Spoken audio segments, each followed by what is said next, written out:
तो मित्रों, भगवान कृष्ण की नगरी में खड़े हैं। वीर रस की बात कमल भाई ने बहुत ज्यादा कर दी। आपको ये बात मालूम होगी कि परसों एक महत्वपूर्ण त्योहार है।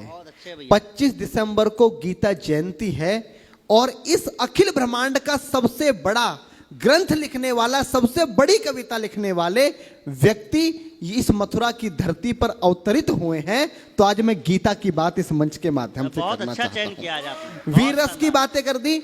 मैं चाहता हूं तो मेरे पास में तालियों का विस्फोट वाली इतनी कविता है कि आपकी तालियां बंद नहीं होंगी, लेकिन मथुरा की धरती पर खड़े होकर मैं अपने कर्तव्य से वंचित नहीं हो सकता। तो मैं आपको अपना सर्वश्रेष्ठ देकर जाऊंगा, जो मेरे जीवन की सर्वश्रेष्ठ कविता है।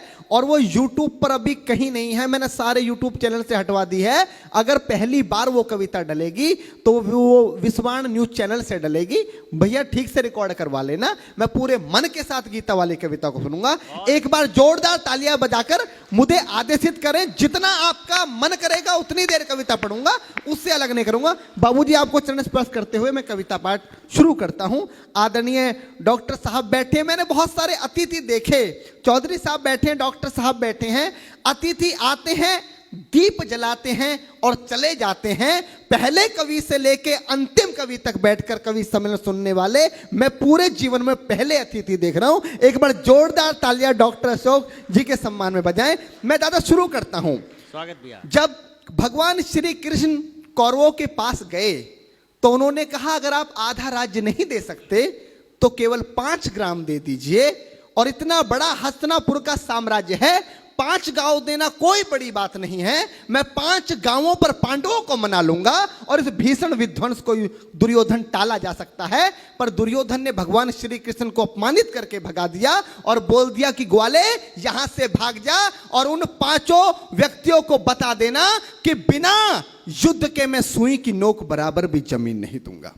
भगवान ने युधिष्ठिर से आके कहा कि अब तुम्हारे सामने युद्ध ही शेष है, वरना तुम्हारे पास कुछ नहीं बचता। और यहां से पंक्तियां जन्म लेती है। कुरुक्षेत्र का मैदान है, एक तरफ कौरवों की सेना है कमल, एक तरफ पांडवों की सेना है। यहां से कविता जन्म लेती है कि तलवार धनुष। मैं भी बहुत लंबे समय बाद डॉक्टर साहब ये कविता पढ़ रहा हूं। जहां आपका मन करे भैया वहां पर आपका स्नेह प्यार मुझे मिले। मैं भैया शुरू करता हूं। बहुत अच्छे भैया। कि तलवार धनुष और पैदल सैनिक कुरुक्षेत्र में खड़े हुए। एक बिंब बनाता हूं, चित्र बनाता हूं कि तलवार धनुष और पैदल सैनिक कुरुक्षेत्र में खड़े हुए। रक्त पिपासु महारथी एक दूसरे सम्मुख अड़े हुए। कई लाख सेना के सम्मुख पांडव 5 बिचारे थे। एक तरफ थे योद्धा सब, एक तरफ समय के मारे थे। महासमर की प्रतीक्षा में, महासमर की प्रतीक्षा में सारे ताक रहे थे जी। और पार्थ के रथ को स्वयं केशव हाँक रहे थे जी। बहुत बस इतना आपका प्रेम मिलेगा तो मेरा काम चल जाएगा, क्योंकि जो बड़ी कविता होती है वो तालियों की मोहताज नहीं होती। कि और पार्थ के रथ को स्वयं केशव हाँक रहे थे जी। रणभूमि के सभी नजारे देखने में कुछ खास लगे। माधव ने अर्जुन को देखा, अर्जुन उन्हें उदास लगे। कुरुक्षेत्र का महासमर एक पल में तभी सजा डाला। 5 जन्य उठा कृष्ण ने मुख से लगा बजा डाला। हुआ शंखनाद जैसे ही सबका गर्जन शुरू हुआ। रक्त बिखरना हुआ शुरू और सबका मर्दन शुरू हुआ। कहा कृष्ण ने उठ पार्थ, कहा कृष्ण ने उठ पार्थ। और एक आंख को मीच जरा, गांडी पर रख बाणों को, प्रत्यंचा को खींच जरा। और आज दिखा दे रणभूमि में, आज दिखा दे रणभूमि में योद्धा की तासीर। यहाँ इस धरती पर कोई नहीं अर्जुन के जैसा वीर। यहाँ इस धरती पर कोई नहीं अर्जुन के जैसा वीर। यहाँ सुनी बात माधव की तो अर्जुन का चेहरा उतर गया। सुनी बात माधव की तो अर्जुन का चेहरा उतर गया। एक धनुर्धारी की विद्या मानो चूहा उतर गया। बोले पार्थ सुनो का नहा, बोले पार्थ सुनो का नहा। जितने ये सम्मुख खड़े हुए हैं, हम तो इनसे सीख सीख कर सारे भाई बड़े हुए हैं। इधर खड़े बाबा भीष्म ने मुझको गोद खिलाया है। गुरु द्रोण ने धनुष बाण का सारा ज्ञान सिखाया है। सभी भाई पर प्यार लुटाया कुंती मात हमारी ने, कमी कोई नहीं छोड़ी थी प्रभु माता गांधारी ने। ये जितने गुरुजन खड़े हुए हैं सभी पूजने लायक हैं। माना दुर्योधन दुशासन थोड़े से नालायक हैं। मैं अपराध क्षमा करता हूं, अरे मैं अपराध क्षमा करता हूं। बेशक हम ही छोटे हैं, ये जैसे भी हैं आखिर माधव सब ताऊ के बेटे हैं। बहुत बहुत आभार कि जैसे भी हैं, बहुत बड़ा डॉक्टर साहब कि जैसे भी हैं आखिर माधव सब ताऊ के बेटे हैं। और छोटे से भूभाग की खातिर हिंसक नहीं बनूंगा मैं। इंद्रप्रस्थ के इतने बड़े राज्य को एक धर्म से भटका हुआ योद्धा अर्जुन एक जमीन का टुकड़ा बताता है और भगवान से कहता है कि छोटे से भूभाग की खातिर हिंसक नहीं बनूंगा मैं, छोटे से भूभाग की खातिर हिंसक नहीं बनूंगा मैं, स्वर्ण ताकर अपने कुल का विध्वंसक नहीं बनूंगा मैं। अरे खून सने हाथों को होता राजभोग अधिकार नहीं, परिवार मारकर गद्दी मिले तो सिंहासन स्वीकार नहीं, परिवार मारकर गद्दी मिले तो सिंहासन स्वीकार नहीं। और रथ पर बैठ गया अर्जुन, रथ पर बैठ गया अर्जुन, मुंह माधव से मोड़ दिया, रथ पर बैठ गया अर्जुन, मुंह माधव से मोड़ दिया, आंखों में आंसू भरकर गांडीव हाथ से छोड़ दिया। बहुत जिंदाबाद दिया। आंखों में आंसू भरकर गांडीव हाथ से छोड़ दिया। गांडीव हाथ से जब छूटा माधव भी कुछ अकुलाए थे। भगवान ने सोचा कि इसने तो बेइज्जती करा दी, इससे अच्छा तो मैं शंखनाद नहीं करता। पर भगवान अपनी बेइज्जती कभी स्वीकार नहीं करते कि गांडीव हाथ से जब छूटा माधव भी कुछ अकुलाए थे। शिष्ट पार्थ पर गर्व हुआ, मन ही मन हर्षाए थे। भगवान ने सोचा इसका सब कुछ जा रहा है, लेकिन ये अब भी परिवार की बात कर रहा है, संस्कार की बात कर रहा है, तो कहीं ना कहीं मेरे संस्कार हैं कि गांडीव हाथ से जब छूटा माधव भी कुछ अकुलाए थे। शिष्य पार्थ पर गर्व हुआ, मन ही मन मुस्काए थे। मन में सोच लिया अर्जुन की बुद्धि ना सड़ने दूंगा, समर भूमि में पार्थ को कमजोर नहीं पड़ने दूंगा। धर्म बचाने की खातिर एक नव अभियान शुरू हुआ। उसके बाद जगत गुरु का गीता ज्ञान शुरू हुआ, उसके बाद जगत गुरु का गीता ज्ञान शुरू हुआ। एक नजर में, एक नजर में, एक नजर में, एक नजर में रणभूमि के कनकन डोल गए माधव। टकटकी बांधकर देखा अर्जुन, एकदम बोल गए माधव, पार्थ मुझे पहले बतलाते, ए पार्थ मुझे पहले बतलाते, मैं संवाद नहीं करता। पार्थ मुझे पहले बतलाते, मैं संवाद नहीं करता। तुम सारे भाइयों की खातिर कोई विवाद नहीं करता। पांचाली के तन पर लिपटी साड़ी खींच रहे थे वो, दोषी वो भी उतने ही हैं, जबड़ा भींच रहे थे जो। घर की इज्जत तड़प रही, कोई दो टूक नहीं बोले। पौत्र बहू को नगन देखकर गंगा पुत्र नहीं खोले। तुम कायर बनकर बैठे हो, ये पार्थ बड़ी बेशर्मी है। संबंध उन्हीं से निभा रहे जो लोग यहाँ अधर्मी हैं। हे पांडु के पुत्र, अरे हे पांडु के पुत्र, धर्म का कैसा कर्ज उतारा है। अरे शोले होने थे आंखों में पर बहती जलधारा है। शोले होने थे आंखों में, शोले होने थे आंखों में, शोले होने थे आंखों में, शोले थे होने आंखों में, शोले होने थे आंखों में पर बहती जलधारा है। और गांडीव उठाने में पार्थ, गांडीव उठाने में पार्थ जितनी भी देर यहां होगी, गांडीव उठाने में पार्थ जितनी भी देर यहां होगी, इंद्रप्रस्थ के राज भवन में उतनी अंधेर वहां होगी। वाह, आभार। कविता को समझने वाले लोग बैठे हैं, कम लोग अगर कविता समझने वाले हों तो कवि की सार्थकता होती है। गांडीव उठाने में पार्थ जितनी देर यहां होगी, इंद्रप्रस्थ के राजभवन में उतनी अंधेर वहां होगी। इंद्रप्रस्थ के राजभवन में अधर्म धर्म की गहराई में खुद को नाप रहा अर्जुन, अधर्म धर्म की गहराई में खुद को नाप रहा अर्जुन। अश्रुधार फिर तेज हुई और थर थर कांप रहा अर्जुन। हे पार्थ मुझे बतलाओ, कुलनाशक कैसे बन जाऊं, रक्त सिंहासन लाशों पर मैं शासक कैसे बन जाऊं। कैसे उठेंगे कर उन पर जो कर पर अधर लगाते हैं। कर का मतलब होता है हाथ, अधर का मतलब होता है होठ। जो मेरे हाथों को चूमते हैं उस पर हाथ कैसे उठाऊं, कि कैसे उठेंगे कर उन पर, कैसे उठेंगे कर उन पर जो कर पर अधर लगाते हैं। करने को जिनका स्वागत ये कर भी स्वयं जुड़ जाते हैं। इन्हीं करों ने बाल काल में सबके पैर दबाए हैं, इन्हीं करों को पकड़ करों में पितामह मुस्काए हैं। अपनी बाणों की नोक जो इनकी ओर करूंगा मैं, केशव मुझको मृत्यु दे दो उससे पूर्व मरूंगा मैं। केशव मुझको मृत्यु दे दो उससे पूर्व मरूंगा मैं। बाद युद्ध के मुझे ना कुछ भी पास दिखाई देता है। माधव इस रणभूमि में बस नाश दिखाई देता है। जिंदाबाद।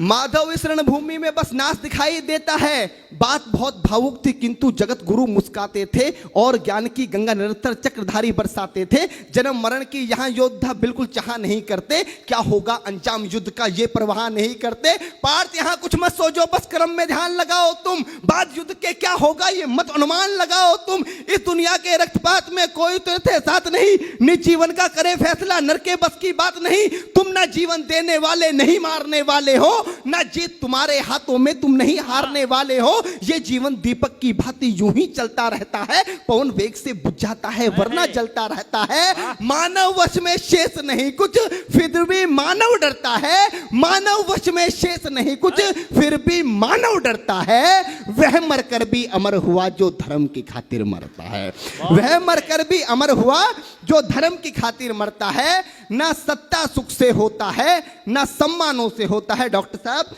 अभी यहां पर शहीदों की बात की, दुनिया का सबसे बड़ा सम्मान क्या होता है? पार्थ ने गीता में अर्जुन को बताया कि ना सत्ता सुख से होता है, ना सम्मानों से होता है। जीवन का सार सफल केवल बस बलिदानों से होता है। जीवन का सार सफल बेहद बस बलिदानों से होता है। और देहदान योद्धा ही करते हैं। जब हमारे सेना के जवान, पुलिस के जवान अपनी शहादत देते हैं तो उनको झंडे में लपेट कर लाया जाता है। यह सबसे बड़ा सम्मान है। वही पंक्तियां माधव ने कहा कि ना सत्ता सुख से होता है, ना सम्मानों से होता है। मेरे जीवन की डॉक्टर साहब सर्वश्रेष्ठ पंक्तियां दे रहा हूं अपने जीवन की, कि ना सत्ता सुख से होता है, ना सम्मानों से होता है।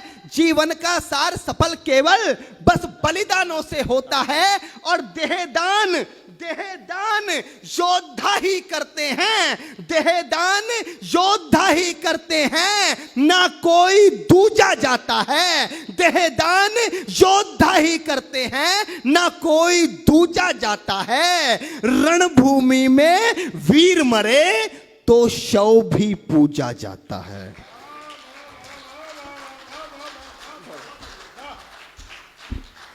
देहदान योद्धा ही करते हैं, ना कोई दूजा जाता है। रणभूमि में वीर मरे तो शव भी पूजा जाता है। और योद्धा की प्रवृत्ति जैसे खोटे शस्त्र बदलती है।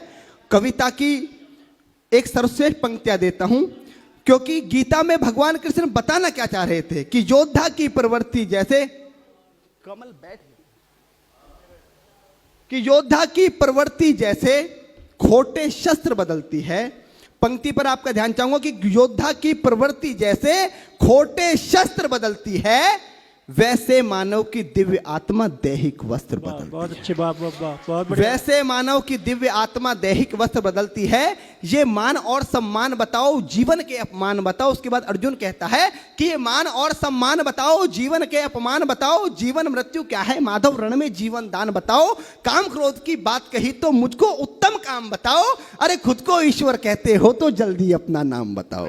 खुद को ईश्वर कहते हो तो जल्दी अपना नाम बताओ। इतना सुनते ही माधव का धीरज पूरा डोल गया। तीन लोक का स्वामी फिर बेहद गुस्से में बोल गया, अरे कान खोलकर सुनो पार्थ, मैं ही त्रेता का राम हूं। कान खोलकर सुनो पार्थ, मैं ही त्रेता का राम हूं। कृष्ण मुझे सब कहते हैं, मैं द्वापर का घनश्याम हूं। रूप कभी नारी का रखकर मैं ही केस बदलता हूं। धर्म बचाने की खातिर मैं अनगिन वेश बदलता हूं। विष्णु जी का दशम रूप में परशुराम मतवाला हूं। नाग कालिया के फन पे मैं मर्दन करने वाला हूं। बाकासुर और महिषासुर को मैंने जिंदा गाड़ दिया। बाकासुर और महिषासुर को मैंने जिंदा गाड़ दिया। नरसिंह बनकर धर्म की खातिर हिरण्याकश्यप फाड़ दिया। नरसिंह बनकर धर्म की खातिर हिरण्याकश्यप फाड़ दिया। और रथ नहीं कहीं भी चलता है, रथ नहीं कहीं भी चलता है, बस मैं ही आगे बढ़ता हूं। जब मैं गीता का 10वां अध्याय पढ़ रहा था तो 10वें अध्याय पर पूरी दुनिया का मैनेजमेंट कुर्बान किया जा सकता है, पर पूरी दुनिया का मैनेजमेंट मात्र 2 मिनट 2 पंक्तियों में समेटा कि ना कि कान खोलकर सुनो पार्थ, मैं ही त्रेता का राम हूं। कृष्ण मुझे सब कहते हैं, मैं द्वापर का घनश्याम हूं। रूप कभी नारी का रख कर मैं ही केस बदलता हूं। धर्म बचाने की खातिर मैं अनगिन वेश बदलता हूं। विष्णु जी का 10वें रूप में परशुराम मतवाला हूं। नाग कालिया के फन पे मैं मर्दन करने वाला हूं। बाकासुर और महिषासुर को मैंने जिंदा गाड़ दिया। नरसिंह बनकर धर्म की खातिर हिरण्यकश्यप फाड़ दिया।